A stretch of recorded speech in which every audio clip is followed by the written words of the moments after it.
You'll be hearing a little bit more of that later, Just Talk, so here we go. Meantime, I think it's time for this.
Good morning. Good morning. Welcome to Unity Spiritual Center Spokane, where we're all about our mission of transforming lives and inspiring people to make a positive difference in our world.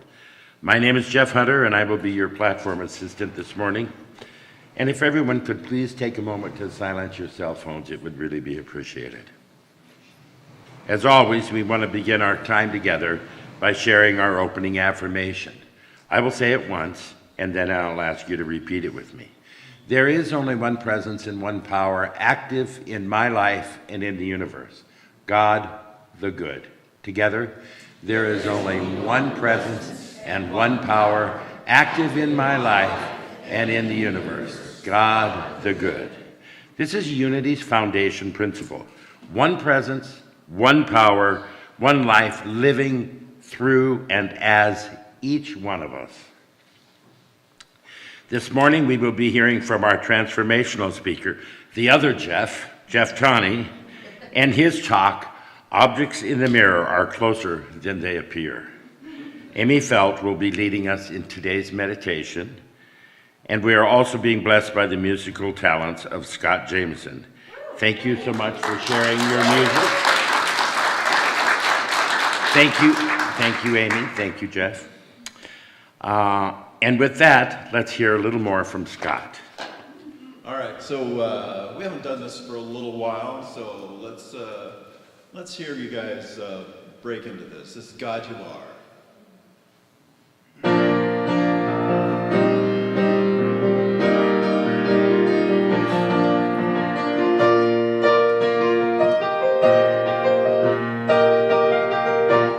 God you are, every mountain, God you are, every ocean, God you are, every canyon, every inch of earth and sky, God you are, every morning. are every moment, every second of my life. Everything I see, everything I do, everything I am is you. Everything above, everything below, everything I know is you.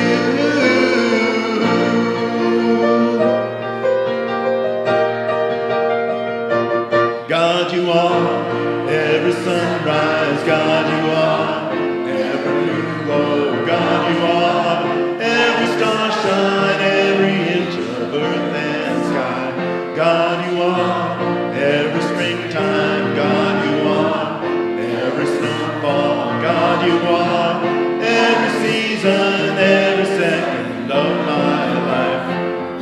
Everything I see, everything I do, everything I am is you. Everything above, everything below, everything I am is you. 'Cause you are the very breath I breathe. And your perfect love created me.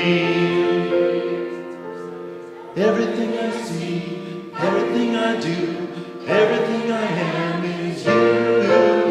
Everything above, everything below, everything I know is you. Everything above, everything I do, everything I am is you. Everything above, everything below, everything I know is you.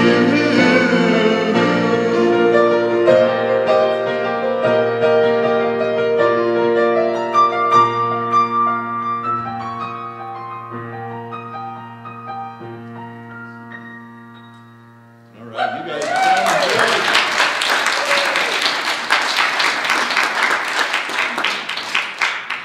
Thank you, Scott.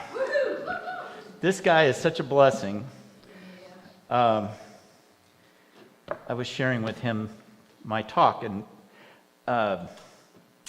anyways, I asked him what he had planned for music, and he's like, well, I got this song, and I got that song, and I'm going to leave him at that. And I was like, oh, this is working out really great. So, we're going to do a little rock and roll today. All right?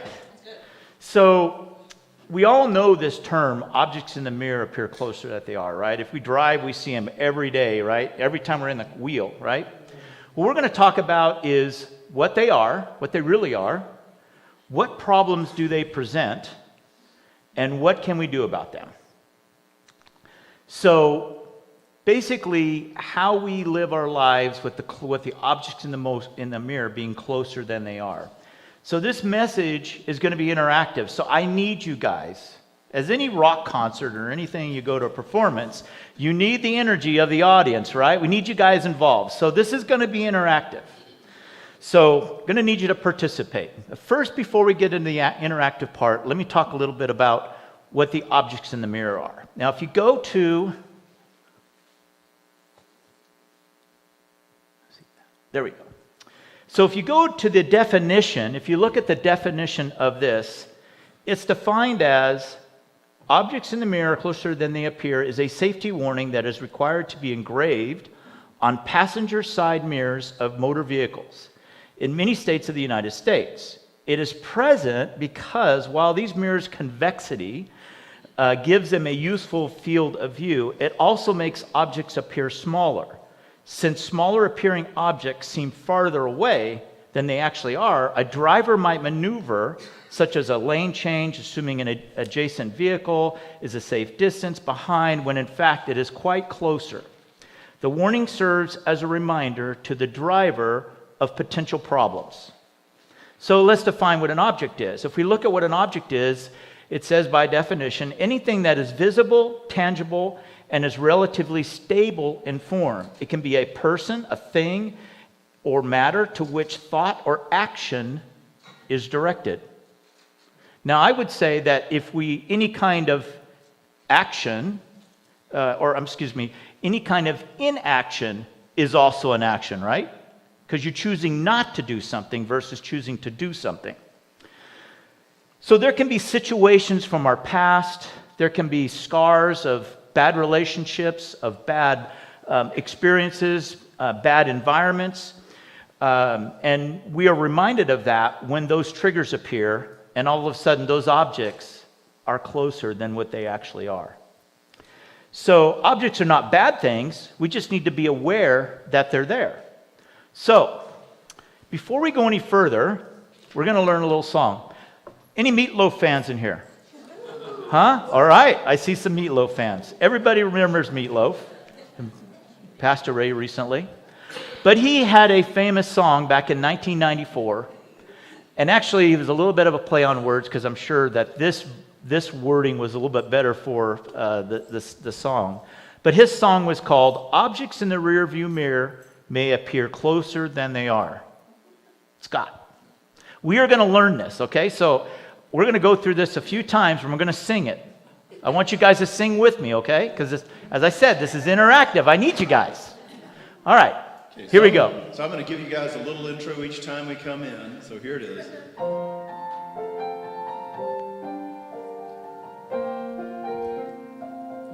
You remember that. Objects in the rearview mirror are appear closer than they are. Objects in the rearview mirror may appear closer than they are. Come on, everybody. Objects in the rearview mirror may appear closer than they are. Objects in the rearview mirror may appear closer than they are. Nice.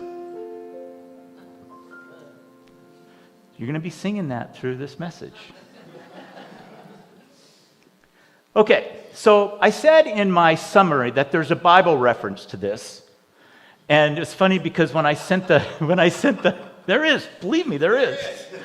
When I sent the summary to Amber, she sent me a message back. She goes, I don't get it. How does this tie?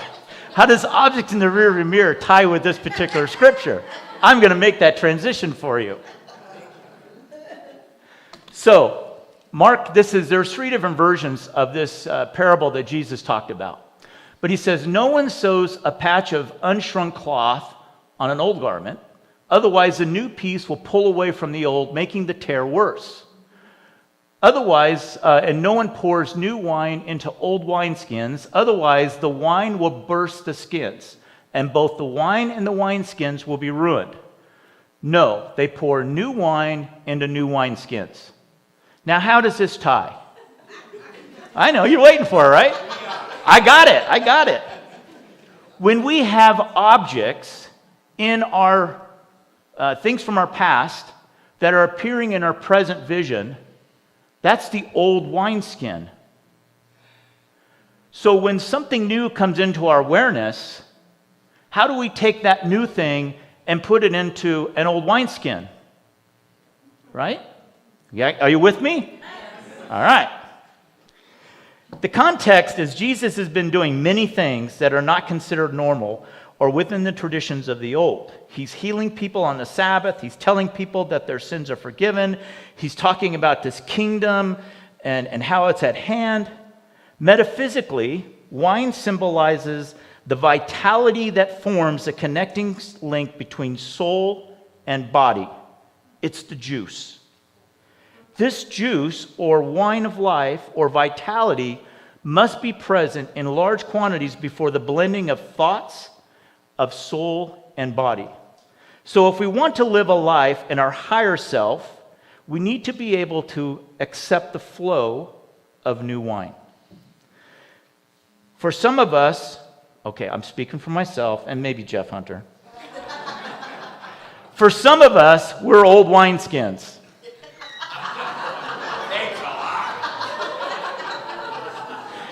And we may not be able to hold or contain new wine, but we can learn. Now, one of the most, it's really funny, not funny ha-ha, but funny ironic. One of the oldest examples of this is also probably one of the most prevalent things we see today in church. Now, imagine this. Jesus comes in, and he's telling us about a new way. He's telling us about a new way to look at things, a new way to achieve things, to relate to things. He's got all these new things. And what does man do? Now, in the beginning, his disciples and his followers were taking that message and they were going out and spreading the good news, right? Until Empire gets a hold of it. Empire then says, hey, how many people I've referred to this movie before, Book of Eli? Anybody a fan of Book of Eli? It's a rough one to watch. Man, Empire, sees that message as a way to control, as power. And so in those days, prior to Jesus coming, there was the temple model of relating to God, right? Secret places, or sacred places, sacred men, sacred texts. And there's a beautiful series done by Andy Stanley on this very thing that will blow your mind, coming from an evangelical, but how this is completely shifted. And this was one of the first things that came into my reference that really caused me to separate myself and take a look at what Christianity was really doing. But what they did was they took the words of Christ about this new way of looking at things, put it into a temple model, which was what they were familiar with, into the old wineskin, and expected people to relate to it. When all it was a way of control. It was a way, but in there I would say that it wasn't a malice thing per se. It was just like, we don't understand this, so we need to put it in this in this framework so we can understand it.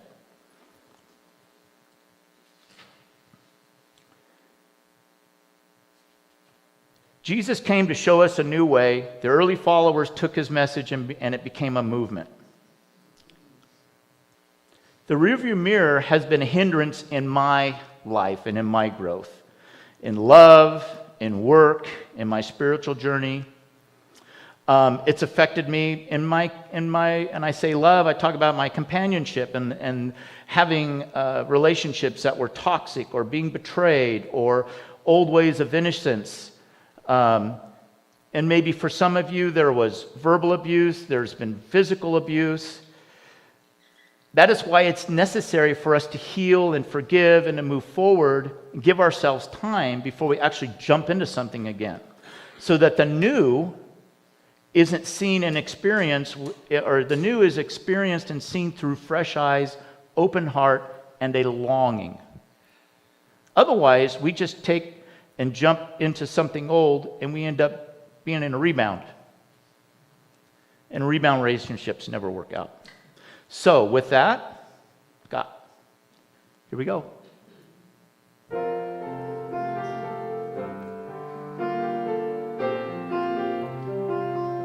Together, objects in the rearview mirror may appear closer than they are. Objects in the rearview mirror may appear closer than they are. Then we've all experienced these situations in family relationships, right? How many love going to Thanksgiving dinners with all your family? Okay, well, more than I thought. Because every time I've had around people, they're like, oh, Thanksgiving, oh, I got to go spend it with my family. Maybe you're spending it with people that you really love and care about, and not the toxic ones, and your boundaries are in place.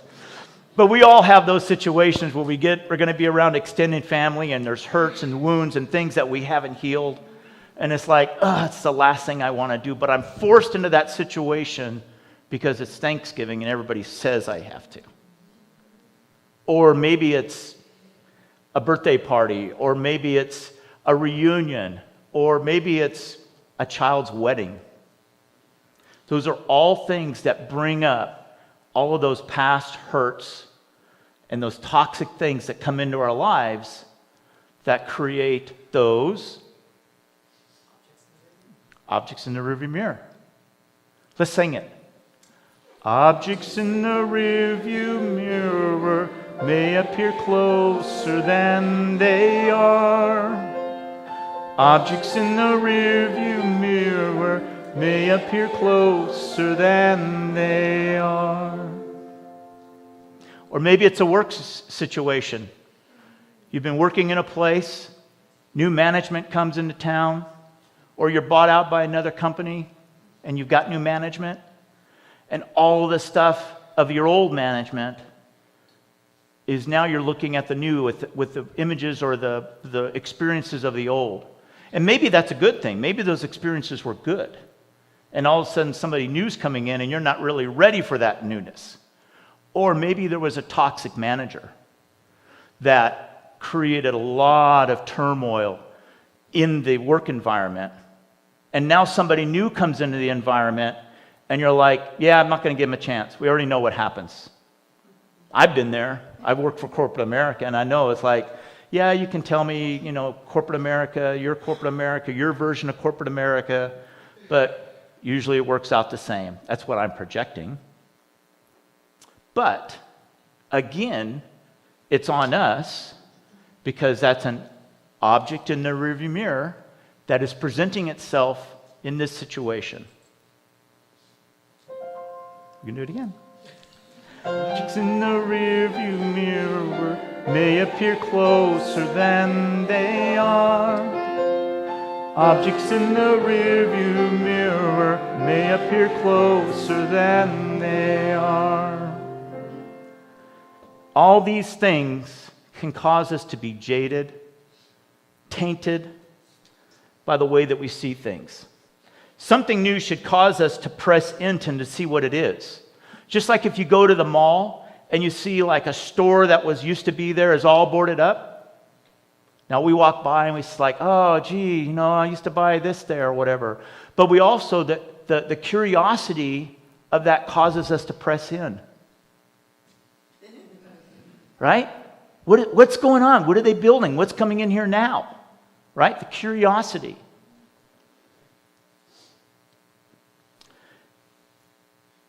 Let's see. We can have two different reactions. We can recoil with disappointment, disconnect from whatever it is that's coming, or we can be curious and press into. And come on. Objects in the rearview mirror may appear closer than they are. When we don't reconcile the past, we are operating in a static space. When we talk about transforming lives and inspiring people, that itself isn't coming from a static space. That space, this space, and what we do from is also transforming. While my life has been changed exponentially since moving to Spokane and attending Unity 4 years ago, this place itself has been changed, right? We have new people.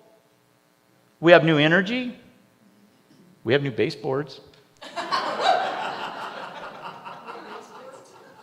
Not by choice. Problems with objects. The problems with objects is they can cause us to lose our focus. They can distract us from what is really important, seeing what is real. They can create blind spots, stymie growth, things about ourselves that need to be changed. They can cause suffering. Suffering is an action, or let me ask you this, is suffering an action or an inaction? Both? I would say that suffering is an action because we're choosing not to do something. I'm a little behind. Here we go. Okay, good.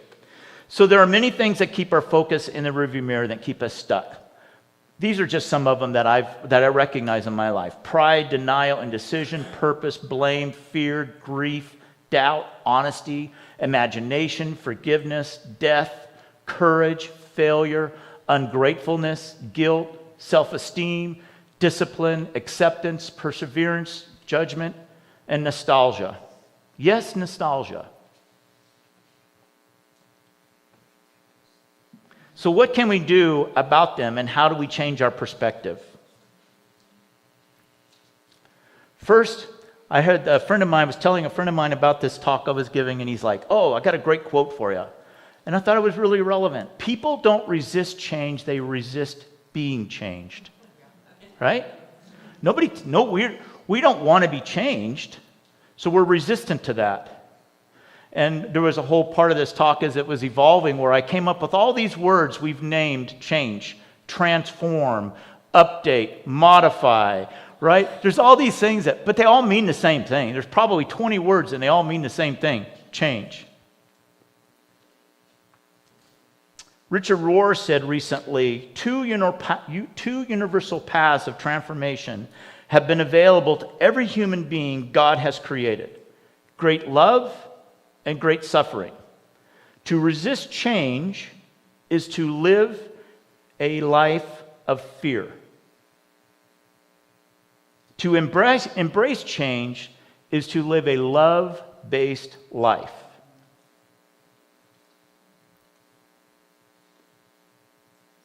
So, what do? How can we get out of this?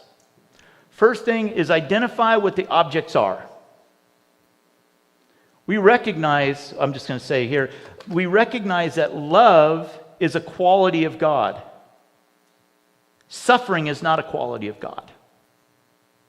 Suffering is us choosing to stay in a place and just stay in that gunk and all that is, and as it compounds and compounds. Now, suffering has a purpose because it can project us or motivate us to take action and move away from it. But God didn't project suffering on us. He projected love. So I would say pray the qualities of God.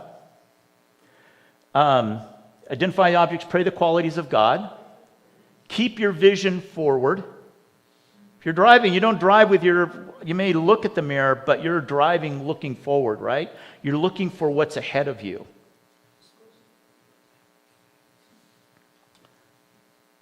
Project and receive love.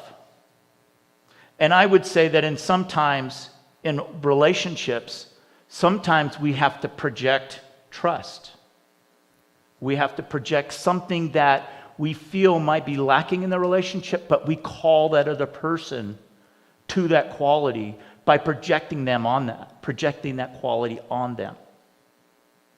That's one of the greatest things that we can do for another person, is project something that we see and we know who they are because they are a child of God, and that's part of who they are, and being able to project that onto that person is one of the greatest callings. It demonstrates that we see them. Another thing is, I've talked in the past about knowing our purpose, and that's another thing, is knowing what your purpose is in life. I know that one of the purposes in my life is to transform, and that is action to change, not to stay stagnant. We can stay curious and having fun. Curiosity is one of those things that help us grow. I use the analogy, in a conversation with someone a while back about an old home. You're driving through the neighborhood, and if you grew up in an old home, and then all the limitations of that, old pipes, not enough electrical outlets, rooms are all broken up, small closets. And so if you go through neighborhoods and you're looking for a house and you're judging all those houses based upon that, you might miss that house, that gem that someone's remodeled and completely changed the whole interior and the beauty of that house. But that object in the mirror stays back there and tells us, it's the same.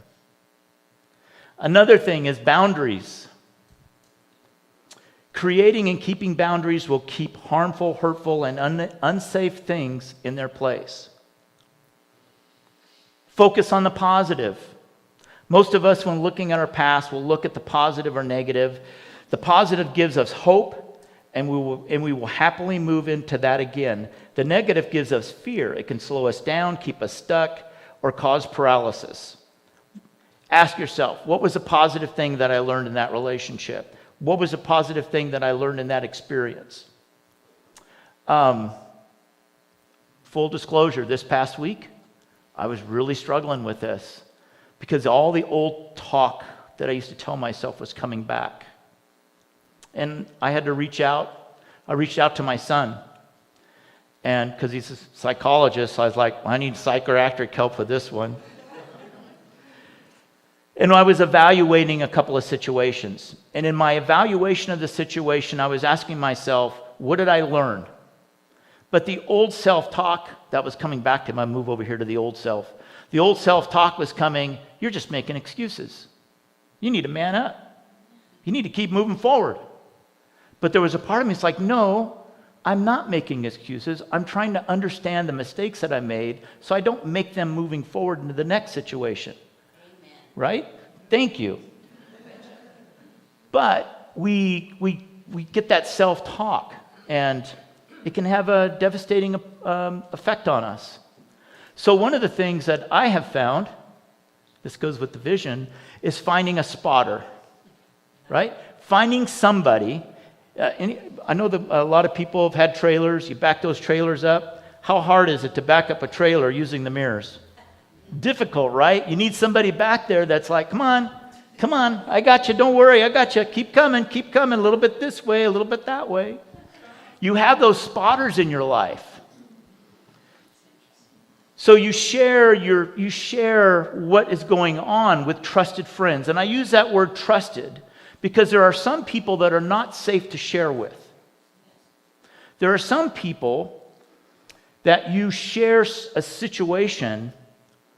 I had a situation, this is years ago when I was married, and I had a situation, I was really hurt and really mad. And I came home and I was in tears. And I shared this with my wife, and she got just as mad as I did. Now, I know she was trying to protect me, but the other part of that is I needed a spotter. I need somebody that would help talk me down from the edge and go, well, is that really who they are? Is that really what they're about?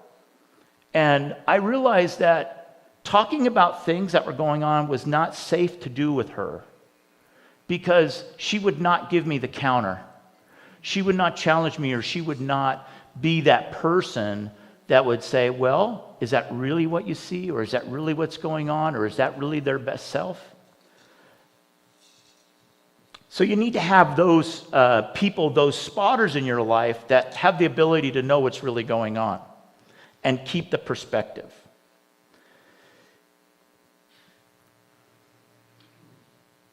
And the last thing is to give yourself grace. When in all doubt, give yourself grace. There is going back to the spotter here, there was a lyric in that song that in the Objects in the Rearview Mirror song, there's a lyric in that song, and it's a beautiful song. Go look it up. Basically, the song's about a loss of a love, a loss of a friend, and an abusive childhood. But one of the things he says is, if life is just a highway, then the soul is just a car. And if we're riding in the car, we don't have to be in that car by ourselves, right? We can have someone else engaged with us, that spotter. And then, as I said, give yourself grace. So in closing, this is what I want to say to you. Friends, with COVID, we have been preparing for something new. We saw it in relationships, in technology. Everything that we have been going through over the last 2 years has been preparing us for something new.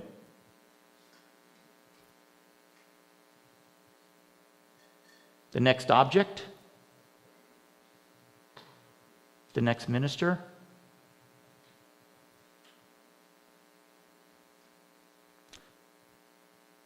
we need the Reverend Bonnies of the world to do what they do best. Teach us, equip us with daily practices, with higher perspectives, the tools, the insights on what we need to do in our lives, and to keep us connected. To effect change in ourselves so that we can do and be the best part. So remember, when you feel that old thing coming forward and distracting you, remember the little jingle.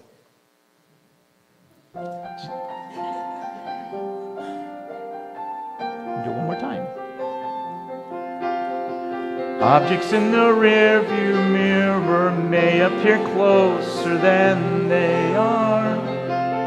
Objects in the rearview mirror may appear closer than they are.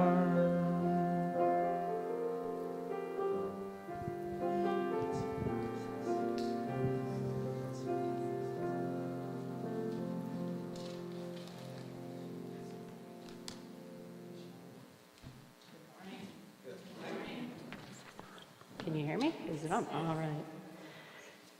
You know, I love that Jeff ended his talk with grace, giving ourselves grace. As we're all going through a lot of change right now, and I personally am going through some change, one of the things that, whether you want the change or not, one of the things that always accompanies change is loss. Even if it's a good change, we lose a part of ourself that was maybe something that didn't serve us anymore. And there is a sense of loss with it. I've always felt that, even though I know it needs to go. So this morning, I want to hold a space for you of grace. What came to mind when Jeff told me about his talk was the serenity prayer. God, grant me the serenity to accept the things I cannot change, the courage to change the things I can, and the wisdom to know the difference.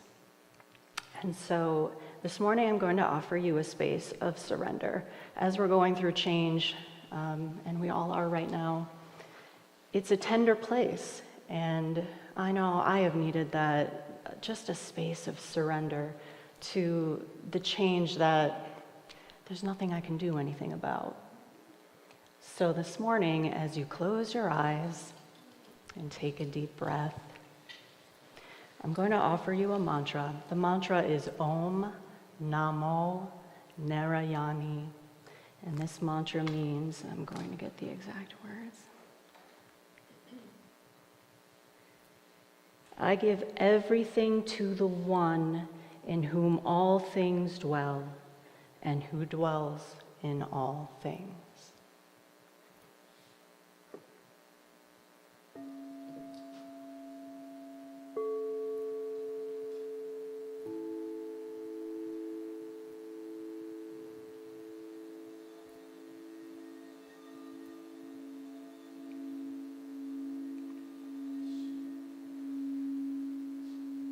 Namo Narayani.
Now just take a few deep breaths, and when you're ready, open your eyes.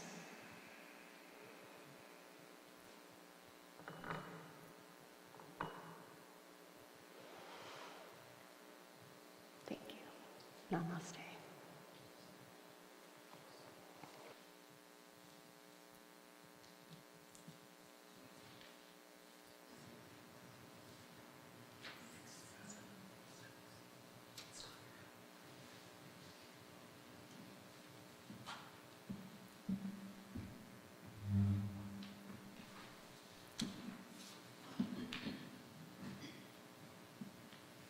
So I kind of don't want to break that line.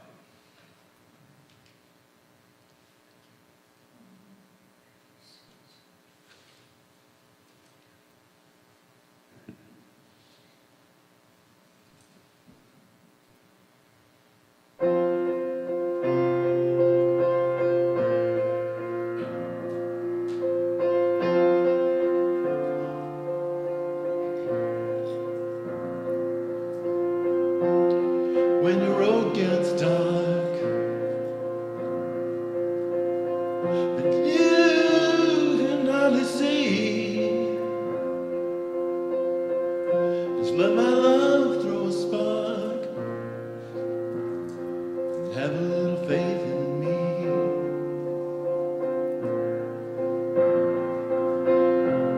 When all the tears that you hide all you can believe, well, I'll be standing by your side. Just have a little faith in me. Have a little faith in me. Have a little faith in me. Have a little faith in me. Have a little faith in me.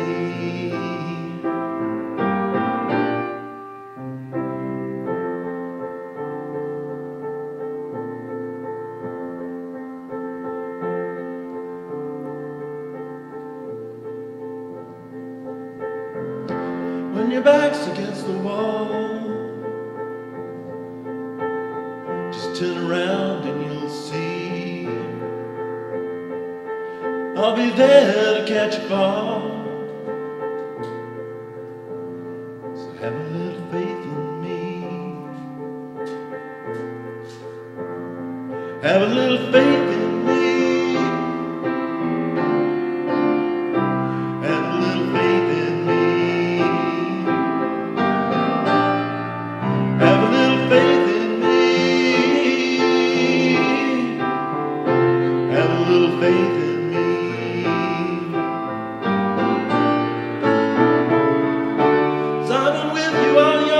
Child, expecting nothing in return except for you to have a little faith in me.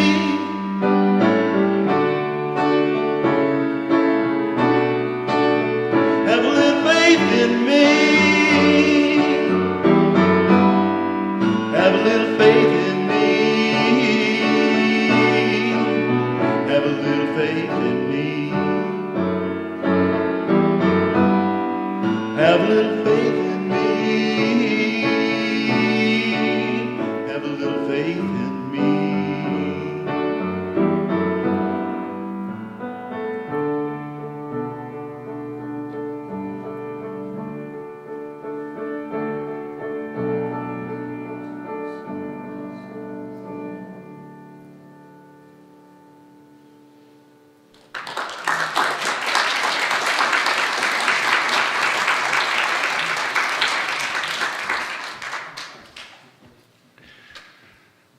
I don't know about you guys, but I'm really moved by this service today. Very, very moved. Scott, Amy, Jeff, the energy here is amazing, and it is growing. And I want to talk to the people that are streaming right now. And I want to tell you something. The energy in this building, the love in this building is amazing. And if you feel so inclined, we would love to have you here in spirit and your energy here in body and soul. What's going on here right now is amazing. Sorry for the little interlude there, but we want you to be here.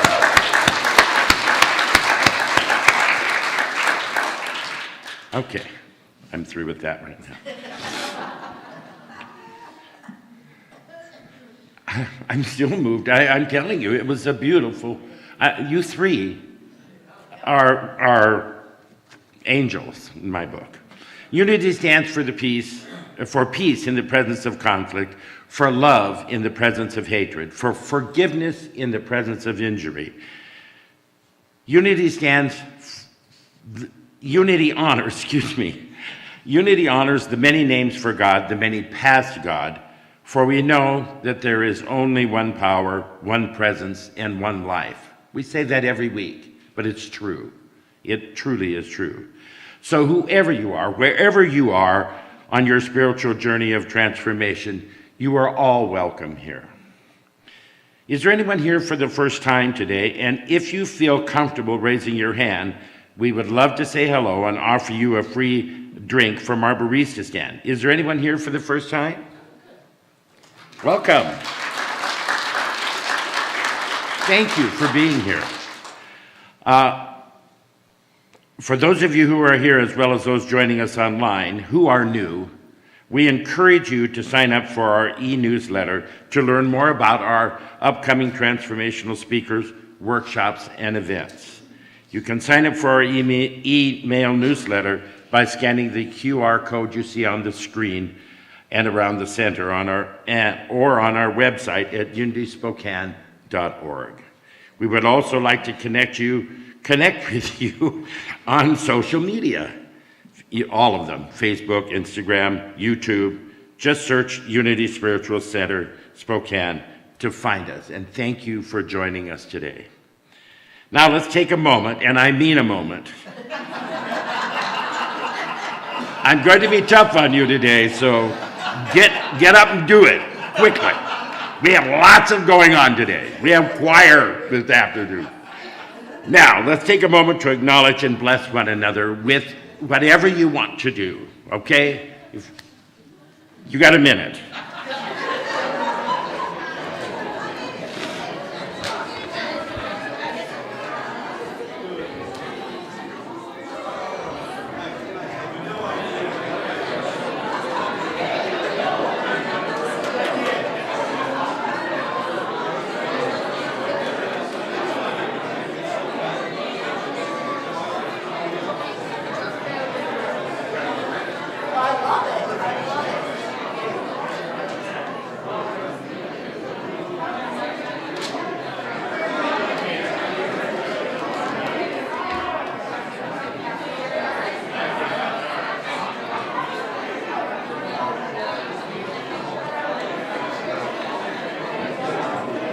Jeff, do you need this?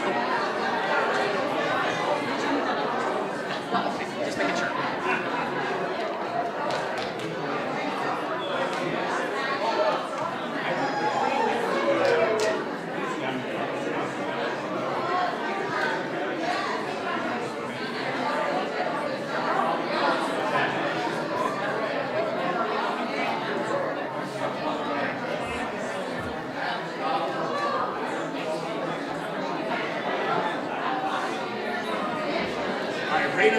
Yep.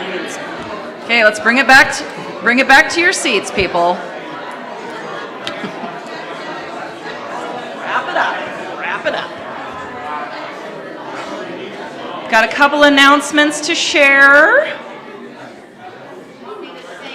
Yeah, well, next time, Sally. I think people are actually doing what they're told. So, love it when that happens. We'll have more time after services to connect. Love seeing this. Okay, hey everybody. I'm Amber McKenzie. I'll be doing some news you can use today. First off, as Jeff mentioned, we would love for you to sign up for our e-newsletter and receive all the information we share up here plus more information is in e-news. So there's more explanation and just details that you'll want to read about. So if you need assistance with that, please let me or Deanna know after services, and we can help you sign up for that e-news. And if you're not getting it, please let me know as well, because we can problem solve together. Okay, next Sunday is Labor Day Sunday. It's also the first Sunday of September, which means we have our board member listening to you. They're not going to be bored, I promise. So that will be next Sunday in the library after services, and that board member will listen to your ideas, your suggestions, things that you want to share, and then they will take it back to the board. So please avail yourself to that next Sunday if you are interested, just after services in the library.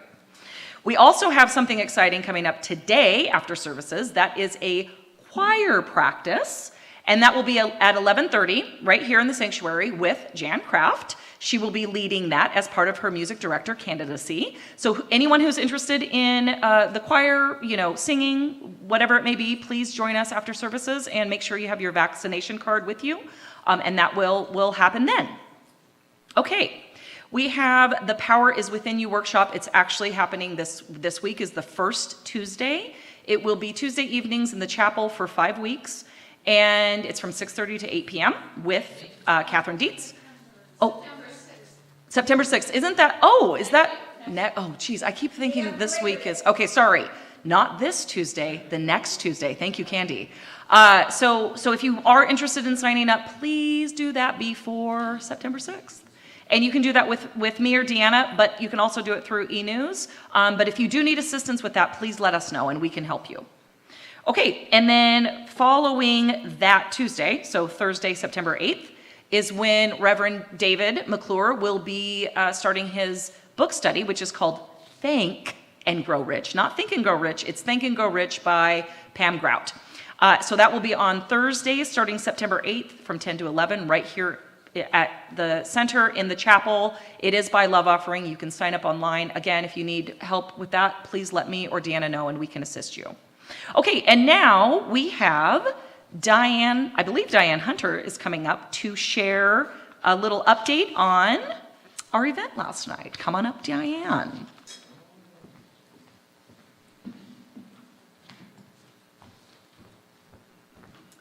Good morning. Well, hot August night, which didn't turn out to be quite so hot as we anticipated. Thank you, God. It was a very fun and a successful event, mainly because of the nearly 80 people who participated, but also those of you who volunteered your time and energy to help create this activity.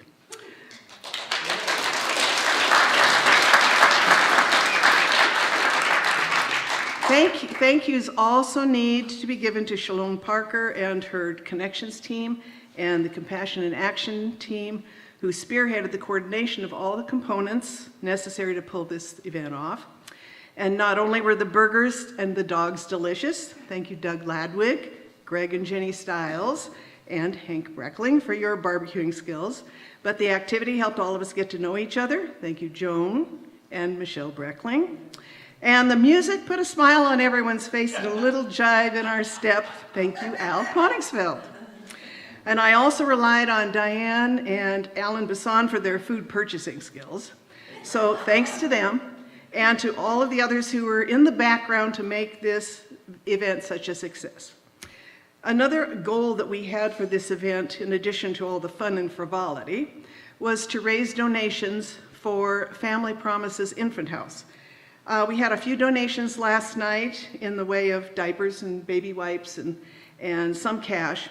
And if you would like to donate today after the service, the basket will be out near the atrium. We also had some leftover packages of hot dogs and buns and a tub of potato salad, and as well as some unopened squeeze bottles of ketchup, mustard, and relish.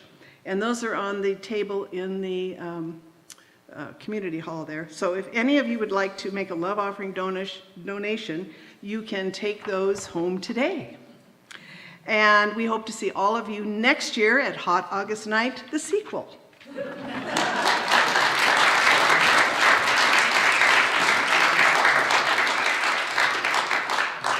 Isn't she just marvelous? I love her. She truly is, you guys. I've lived with her for a long time, and she is marvelous. I help along the way. All right, it's time for us to celebrate our abundance together as we share our tithes and love offerings. If you would like to give virtually today, please text the amount of your donation to our text to give number, which is 509-215-2552. For those here in the sanctuary, our ushers will be going around with love offering bags. So I invite you to hold your offering in your hand, or if you are a monthly giver or giving virtually today, please hold that energy in your heart. As we say together our love offering blessing. Together, I know that my giving blesses and multiplies all that I am, all that I have, and all that I give and receive. I give thanks for the abundance that is mine to share.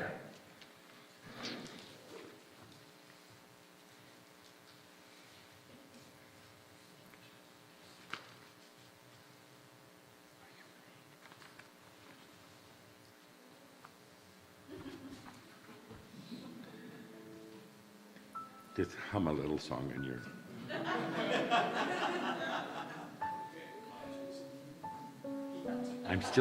I'm still thinking of that mirror in my car. I'll never look at it the same again.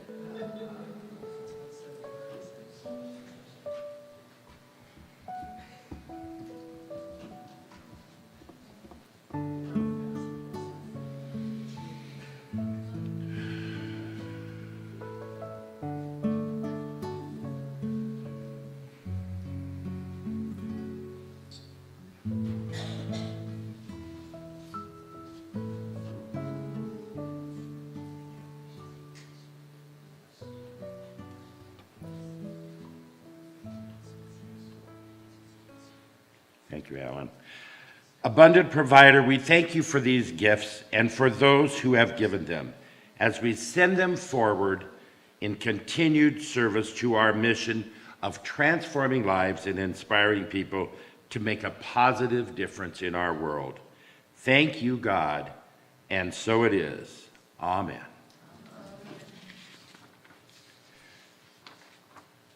Our chaplains today are Diane Hunter and Al Konigsfeld, who have been holding the service in prayer for us today. Diane and Al, please stand. There they are. Everybody knows them, but if you don't, that's who they are. Diane will be available to pray with you immediately following the service. So if you have something that is heavy on your heart or that you would like to celebrate, please come see her. And she will be at the front of the sanctuary following the peace song. Thank you both for your service today. We'd like to encourage anyone who needs prayer support to fill out a prayer request that's in the back pocket of the seat in front of you. We have 2 prayer boxes. You can place those in the prayer box. We will pray, our chaplains will pray over it here, and also we will send it on to Silent Unity where it will be prayed on for 30 days also. So our kids have arrived, so let's welcome them in with Walking in the Light. Oh, sorry, we're changing that up. Oh, we're changing that. What? Okay.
Thank you. We are so blessed to have such an amazing youth ministry here at Unity Spiritual Center.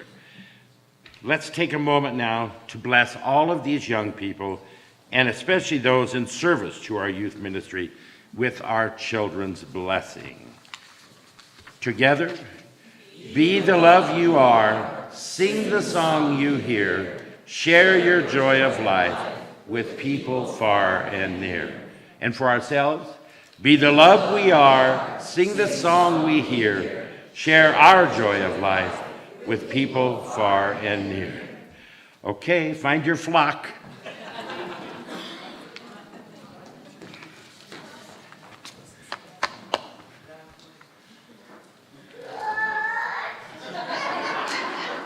All right, someone's happy, I think. Okay, now if you are able, please stand and join together for our closing prayer of protection, followed by the peace song. Together we affirm, the light of God surrounds us. I am the light of God. The love of God enfolds us. I am the love of God. The power of God protects us. I am the presence of God. The presence of God watches over us. I am the presence of God. Wherever we are, God is. And that is well. And that's the truth.